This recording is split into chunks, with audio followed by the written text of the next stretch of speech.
Saya kira kita langsung aja ke pelaku usaha. Silakan pada Kang Lang untuk menyampaikan materi. Silakan. Bismillahirrahmanirrahim. Assalamualaikum warahmatullahi wabarakatuh. Bisa slide-nya, Mas Operator di atas. Ini belum ada ya, slide-nya. Jadi mungkin kenalkan, alhamdulillah saya manajemen angkatan 40, lulus 2010. Jadi sebenarnya belum terlalu lama, 5 tahun yang lalu lulus dari sini. Cuma memang jangan dicontoh, lulusnya hampir 7 tahun. Jangan dicontoh karena memang waktu itu ya agak sedikit bandel, dan tapi ya meskipun bandel, alhamdulillah sih lulus juga. Mas maaf bisa ini ya, slide-nya? Oke, slide-nya maaf belum. Ya. Oke, operator. Oke, mungkin sambil disiapkan slide-nya ya. Jadi mungkin bisa sedikit aja. Mungkin tadi kan ada dari regulator, ada dari perbankan, ada dari akademisi. Mungkin di sini saya sebenarnya saya ada 61 slide, cuma kayaknya kepanjangan, dan mungkin saya akan sedikit bagaimana sebenarnya seorang mahasiswa itu berbisnis dengan kreatif. Jadi sebelumnya mungkin saya sampaikan di sini, apapun juga profesi rekan-rekan, itu semua yang mulia asalkan niatnya itu ibadah. Jadi nggak mesti semua jadi pengusaha. Meskipun Indonesia sekarang saat ini kekurangan pengusaha, kurang lebih Indonesia hanya ada 0,18% perusahaan penduduknya adalah pengusaha. Sedangkan standarnya Indonesia itu atau negara maju itu akan maju minimal jika proporsinya hanya 2% dari penduduknya adalah pengusaha. Belum bisa slide-nya rekan-rekan? Belum ya? Belum. Oke. Belum. Oke, jadi mungkin di sini saya sebelum saya sampaikan dulu, ini mungkin saya sedikit merangkum dari apa yang pembicara sebelum saya sampaikan. Apa yang membuat saya termotivasi untuk berbisnis awal mulanya memang adalah ketika SMA saya membaca suatu buku, dan itu erat kaitannya dengan teman-teman di ekonomi syariah. Judulnya adalah Muhammad S. Trader karangan Abdul Rahman. Nah, yang udah pernah baca buku itu belum? Jadi buku itu menjelaskan bagaimana seorang Rasulullah SAW ketika muda. Awal mulanya usia 8 tahun hanya gembala, lalu kan kita jarang banget ngebahas sirah itu usia tiba-tiba usia 12, tiba-tiba menikah di usia 25. Seolah ada kesannya itu ada seorang pemuda nikah dengan seorang janda yang kaya raya. Oh, luar biasa Rasulullah tuh. Dari usia 12 sampai 25 itu banyak kisah-kisah luar biasa. Bagaimana di usia 20 tahun beliau sebagai negosiator dalam perang Hijaz. Usia 22 tahun beliau sebagai seorang yang membuat yang namanya Hizbullah, jadi organisasi pembela kebenaran. Jadi bagaimana Mekah waktu itu banyak pencurian, perampokan, tapi lapornya waktu itu bukan ke siapa-siapa, Hizbullah tadi. Jadi itu memberikan suatu luar biasa bahwa Rasulullah itu adalah teladan terbaik bagi kita untuk jadi apapun dalam hidup. Dan ternyata memang Rasulullah lebih panjang waktunya untuk menjadi pengusaha dibandingkan juga menjadi yang lain-lainnya. Karena kalau Nabi, setahu saya, usia 37 tahun itu beliau tuh sudah resign. Jadi usia 40 tahun benar-benar menjadi Nabi, dan ternyata memang Nabi itu adalah orang yang mengalami 3 fase kehidupan. Ketika muda, beliau adalah orang yang sangat kaya raya. Bahkan maharnya saja ketika usia 25 tahun itu 20 ekor unta merah. Lalu ketika usia 37 tahun, beliau udah bisnisnya tuh autopilot, dan dari autopilot tadi memang benar-benar sederhana hidupnya. Tapi beliau ketika menjelang ini Nabi, bahasa saya, beliau memiskinkan dirinya. Kenapa memiskinkan diri? Karena sebenarnya beliau adalah orang kaya, tapi semangat sederhananya jauh lebih banyak dibandingkan hartanya sendiri. Artinya apa? Itulah Nabi. Bagaimana beliau keteladanan, kebersahajaan dalam kemewahan, juga bagaimana kesabaran dalam kesederhanaannya. Ini saya belum bisa juga. Udah. Kenapa? Kayaknya rusak, waduh. Pada saya masih ada ya. Ya udah, nggak apa-apa deh. Saya nggak apa-apa ngomong kayak gini aja ya. Oke, sebenarnya kalau rusak, saya ada yang lain. Udah, nggak apa-apa saya ngomong gini. Jadi mungkin terus terang yang membuat saya terinspirasi tadi memang mungkin perkenalan aja ya. Jadi bisnis model kami pun di Land Group itu berubah semenjak memang mungkin saya cerita sedikit bagaimana pengalaman dalam berbisnis. Jadi memang buku tadi itu membuat saya terinspirasi banget bagaimana usia 25 tahun itu yang menjadi seseorang yang seperti itu. Akhirnya alhamdulillah ketika usia 25 tahun waktu itu saya lulus, terus terang usia 25 tahun baru lulus kuliah. Jadi teman-teman rata-rata usia berapa sekarang? 20 tahun, oke. Tapi alhamdulillah saya sepertinya nggak ada di sini. Waktu usia 25 tahun, alhamdulillah, tapi ini bukan karena saya, ini karena hanya pernah kuasa Allah. apa yang saya idamkan itu dapat. Jadi usia 25, mohon maaf ini nggak ada slide-nya, saya terpilih sebagai NSN yang internasional 2010. Itu saya ingat Pak Heru Surajaya, Erwin Aksa. Tapi ini pertama kali sejarah dalam Indonesia 25 tahun bisa menembus itu. Oke, apalagi ya, saya lupa, oke dapat dari Presiden sebagai pemuda dan Nusantara di sana juga dapat hadiah itu. Asia Pacific Entrepreneur Award terakhir 2000 ada Uni Award, ada Indosat Award, ada juga dapat dari Presiden Jokowi waktu itu sebagai majalah saya lupa tuh yang dibuat apa Berita Satu Holding, dia kasih penghargaan sebagai national leader di situ. Dan bukan terakhir di Dubai saya dapat yang dokter internasional. Sayang sekali slide-nya nggak bisa dibuka. Harusnya sih saya ada cadangan sebetulnya. Oke, nggak apa-apa belum sampai ke sekarang. Oke, cuman mungkin kalau saya di sini akan sedikit sharing sama teman-teman, apa yang membuat saya terinspirasi menjadi pengusaha adalah pertama kali memang ketika saya menjalankan kaki di IPB ini, mindset saya bagaimana saya pengen menjadi seorang pengusaha. Waktu itu saya nggak punya modal, dan waktu itu ketika SMA, mungkin teman-teman mungkin ada sedikit yang udah dengar sedikit kisahnya. Saya di SMA nggak punya modal, yang bisa saya lakukan waktu itu adalah berjualan donat keliling. Waktu itu lumayan, habis sholat subuh kita harus ngambil donat, saya bersama kawan saya berbagi wilayah, meskipun bukan di sekolah saya sendiri. Saya keluar sekolah di SMA 1 Bogor, saya bukan jualan di situ, saya berjualan di tempat yang lain, dan lumayan sehari dapat 50.000.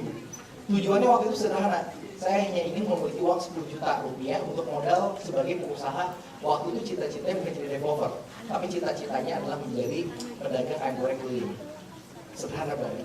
Sampai akhirnya suatu ketika orang tua harus saya jualan, dan akhirnya saya diberhentikan, nggak boleh jualan bisnis seperti itu. Akhirnya saya ubah taktik bisnisnya. Yang tadinya bisnisnya lewat jualan donat, saya ubah taktiknya itu menjadi kantin perlombaan. Terus terang, saya masuk di IPB ini bukan dari SPMB, apa ya Bang Buat Lusmi ya, sekarang namanya Lusmi. Saya tuh masuk IPB alhamdulillah dari jalur prestasi. Waktu itu di PEM ada kompetisi kompak ya, kompetisi ekonomi EC gitu. Kompetisi ekonomi sebelum Jawa, alhamdulillah waktu itu 2003 saya pemenangnya, makanya masuk IPB dengan jalur prestasi. Tapi terus terang, awalnya waktu itu bukan mencari penghargaan, tapi saya nyari uang sebenarnya untuk nyari modal. Sampai akhirnya waktu itu istiqoroh, dan akhirnya saya ke IPB. Ketika di IPB ada suatu musibah yang mengakibatkan uang dicari itu hilang. Dan ketika uang dicari itu hilang, mulailah akhirnya saya mulai cari bisnis apa yang kreatif yang bisa dapat uang sehari-hari. Mulai karena di IPB itu kan asrama sistemnya, saya jualan sepatu, ngambil dari Taman Puring, naik kereta, terus ada anak hujan-hujanan.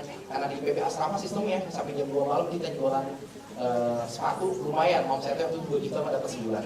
Tapi terusnya enak banget, sampai akhirnya saya dikasih sesuatu yang reject, berhenti jadi tukang sepatu. Sampai akhirnya saya jadi bisnis apa yang waktu itu bisa dapat penghasilan setiap hari. Saya lihat di asrama itu sering mati lampu.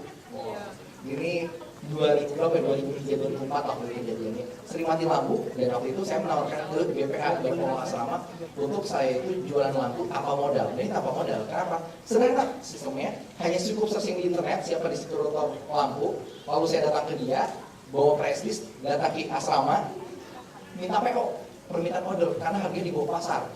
Oke, dapat PO, datang ke pabrik kan udah dipercaya, udah punya PO kan, dapat sekali ngirim itu bisa 15-20 juta gitu. Waktu itu kurang lebih ya 2003-2004 lah, kurang lebih masih 17 atau 18 tahun gitu. Tapi lumayan, jadi ternyata banyak banget yang bisa kita lakukan. Ketika semester pendek, kebetulan kalau teman-teman kuliah, ngambil semester pendek, saya kadang-kadang jalan ke Pantura. Pantura bukan apa-apa, nyari komoditi ikan. Kayaknya di Bogor kan jarang banget ikan, bukan jalan pantai kan. Seperti itu dilakukan sampai akhirnya cari bisnis apa yang bisa dapat uang setiap hari. Saya ngeliat waktu itu di IPB ini banyak kantin. Jadilah saya pedagang minyak goreng waktu itu. Kurang lebih tingkat 1 tingkat 2 lah menjelang situ. Waktu itu sederhana banget, bahkan jadi tukang minyak goreng itu menyedihkan sebenarnya. Kenapa menyedihkan? Karena waktu itu benar-benar bayangkan mahasiswa tingkat 2, tapi sehari-hari sebelum kuliah itu jadi tukang minyak goreng. Mungkin kalau teman-teman tahu itu menyedihkan, dan yang bukan menyedihkan kadang-kadang malu. Kadang-kadang kalau kita harus ngirim minyak goreng ke asrama, apalagi asrama putri gitu. Kita tahu teman-teman kita keren, pakai Honda Jazz, keren-keren ganteng-ganteng. Sedangkan kita temen cuma tukang minyak goreng. Terus bagaimana caranya mengalahkan rasa takut atau rasa malu tadi? Pertama, sebelum berangkat, saya biasanya suka nyetar dulu lagu-lagu rohani. Misalkan yang menyebut nama Allah, buatkan tekadmu, wah nekat lah. Kadang malu loh. Kedua, kadang ketika ngirim minyak goreng itu ke asrama putri, saya kadang-kadang pakai helm, teman-teman. Jadi banyak yang nggak tahu sesungguhnya itu tukang minyak goreng itu temannya sendiri. Baru pada tahu sekarang teman-teman. Sampai akhirnya waktu itu saya nggak punya modal. Saya pernah datang, mohon maaf dulu ke salah satu BMRS waktu itu. Kata lihat sini ada, tiga juga. Kata di situ bilang saya lebih baik kasih modal tuh ke tukang gorengan daripada ke mahasiswa. Mahasiswa nggak bisa dipercaya. Itu banget waktu itu. Jadi benar-benar nggak punya modal dan kita bisa bertahan hidup karena biaya kuliah apa udah sendiri. Sampai akhirnya ada teman saya ibunya baru di PHK. Dia bilang, Lang, kamu keluar aja uang ibu. Akhirnya mulai dari 4 juta, 10 juta, setiap hari ke Jakarta, saya nggak setiap hari sih ngambil modal dari ibu tadi. Sampai akhirnya jadilah tukang minyak goreng dengan modal ibu tadi. Sampai akhirnya saya berpikir, oh hidup saya begini terus nih. Pas udah tingkat itu mulai berpikir, sedangkan saya, waktu saya, karena terus terang tingkat 3, saya habiskan semua mata kuliah saya waktu itu. Saya ngambil banyak semester pendek supaya pas tingkat 4, saya bisa fokus banget ke bisnis. Kenapa? Karena sebenarnya orang tua itu tidak membolehkan saya berbisnis. Karena akhirnya punya persyaratan dari orang tua, seandainya IPK nggak boleh nembus 2,75 nggak boleh, itu saya boleh bisnis. Alhamdulillah perjanjian itu dipenuhi, jadi IPK masih di atas itu, ya dan bisnis juga bisa. Lalu apa yang dilakukan? Kata seorang mentor bisnis mengatakan, seorang mahasiswa itu harus bisa pakai otak bukan otot. Karena untuk menjadi seorang pedagang minyak goreng itu lebih besar ototnya teman-teman. Kenapa? Bayangkan teman-teman, satu jering itu 17 kilo. Saya mulai dari bara sampai kantin dekat Albur. Itu pegang kurang lebih 34 kilo dan hampir setengah ton setiap hari. Enggak, seminggu 2 kali lah.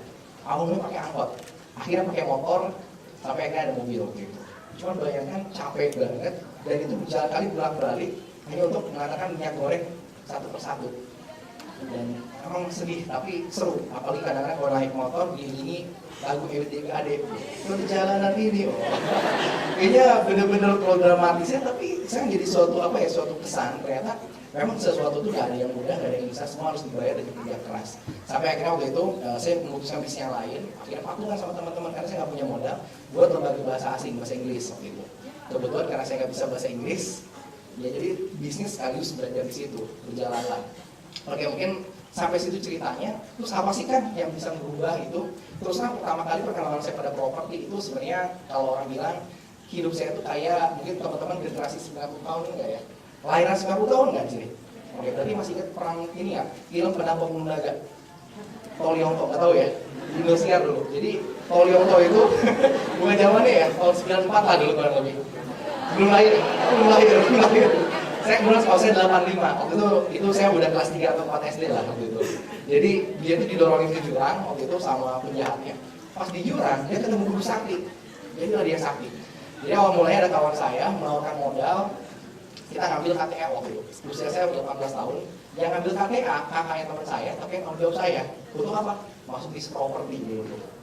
Bayangkan waktu itu ngambil KTA 150 juta, usia 18 tahun, tapi yang ngambil bukan saya karena saya kan nggak bankable gitu ya. Tapi yang tanggung jawab saya, kurang lebih sebulannya 8.700.000 selama sebulan tanggung jawab saya untuk masuk itu. Mohon maaf nih Pak, ini ada perbankan ya Pak, ini masa-masa lalu Pak, mungkin ini masa jahiliyah saya.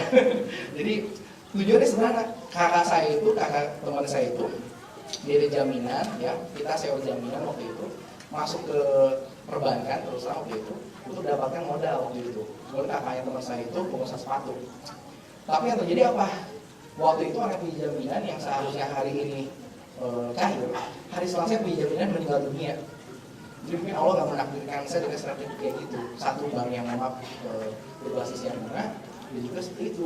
Jadi saya waktu itu menghadapi 3 kegelapan dalam hidup saya. Pertama, sebulan itu 8.700.000 selama 2 tahun, usia masih 18 tahun. Kedua itu adalah dibuat hidup sehari-hari. Dan ketiga, saya menghadapi banyak preman waktu itu. Karena nggak gampang, sampai akhirnya ya. Tapi akhirnya Allah berkata lain. Karena ada masalah itu, saya sambil kuliah, saya jualan rumah jadi sales waktu itu. Tahun berikutnya jadi kontraktor, makanya tingkat 4 udah mulai kontrak. Nah tingkat 5, saya nggak punya modal. Karena teman-teman tahu bagaimana sehari-hari kita, alhamdulillah saya nggak pernah nyontek, insya Allah selalu saya di kuliah ya. Jadi itu teman-teman percaya, naruh uang di kita, investasi kita. Sampai akhirnya saya punya, bukan uang ya, bagi hasil 340 juta. Cari satu tanah 5 hektar yang bisa dibayar selama 10 tahun. Dan sudah ada izinnya. Alhamdulillah hanya dengan modal 340 juta. Proyek pertama itu nilainya 17 miliar, beres dalam waktu 1,5 tahun. Nah disitulah mulai kecanduan properti. Jadi yang apalagi sih ceritanya itu masa-masa buruk saya, dan Itu dalam case saya pertama tahun 2006-2007. Sampai akhirnya saya juga punya suatu pengalaman dulu tahun 2010. Waktu itu bisnis model lampu itu berubah, yang tadinya bebasin lahan menjadi spesialis men-take over proyek-proyek macet, Pak. Rekan-rekan semua. Proyek-proyek macet karena terus terang ada dari Bank BNI juga yang sambil proyek-proyek macet. Saya take over proyek-proyek macet. Cuman memang mohon maaf dulu itu tidak sadar, memang cash flow alhamdulillah bagus banget. Tidak sadar usia saya masih 25 tahun 2010, tetapi utang saya sudah 40 miliar gitu. 5 tahun yang lalu lah. Jadi sembilan itu mohon maaf ini saya cerita tentang bagaimana kita menggunakan sistem yang sebetulnya red itu sangat pusing ya. Jadi yang ada itu kita nggak menambah aset, tetapi kita hanya menambah hutang ke hutang. Nah sampai waktu itu kurang lebih saya bayar bunga aja kurang lebih 500 juta sebulan. Jadi dulu tuh apart masih 500 juta satu bulan, sebulan yang kali satu apart. Pusingnya minta ampun. Dan terusnya ada yang kurang berkahnya. Kenapa? Karena waktu itu salah satunya saya selain properti, bisnis ke pertambangan. Saya punya tambang di Rupin, alhamdulillah bangkrut. Karena mungkin bukan saya ngelola, saya hanya invest di situ.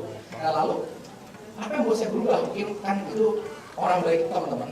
Orang yang cerdas itu adalah orang yang bisa belajar dari kesalahan orang lain. Saya ceritakan dengan teman-teman, biar teman-teman ngerti bagaimana bisa ngambil pelajaran dari ini. Bukan untuk dicontoh ya. Sampai akhirnya 2012 saya tobat, dan akhirnya apa yang saya tobatkan?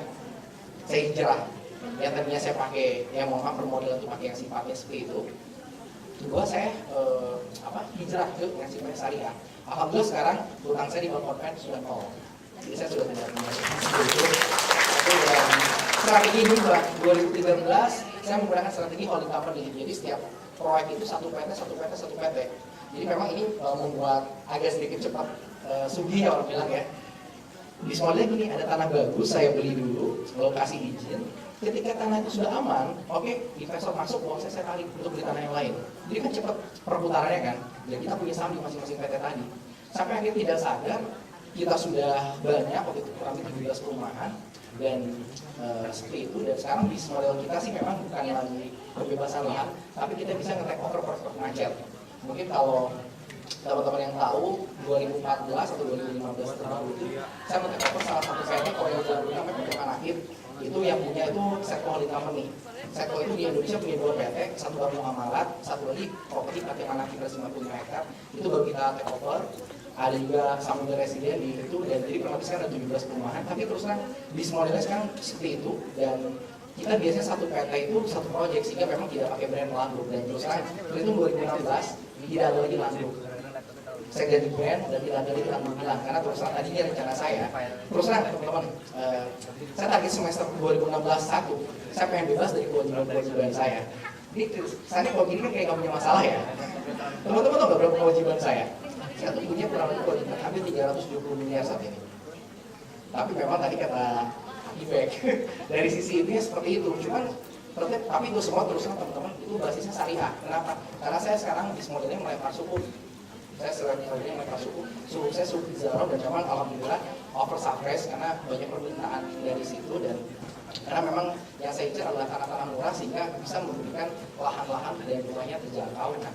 Jadi bisnis model sudah berubah, dan rencana saya memang tadinya 6 bulan lagi saya udah resign, saya udah nggak jadi CEO, saya jadi owner saja, jadi founder, dan saya pengen isi itu semua dengan profesional. Dan biarlah Landruk, karena saya banyak belajar dari orang-orang hebat di dunia ini yang saya pernah kenal, mereka itu nggak pernah mau publish, mereka itu nggak pernah mau terlihat, tapi perusahaan yang maju bukan dirinya.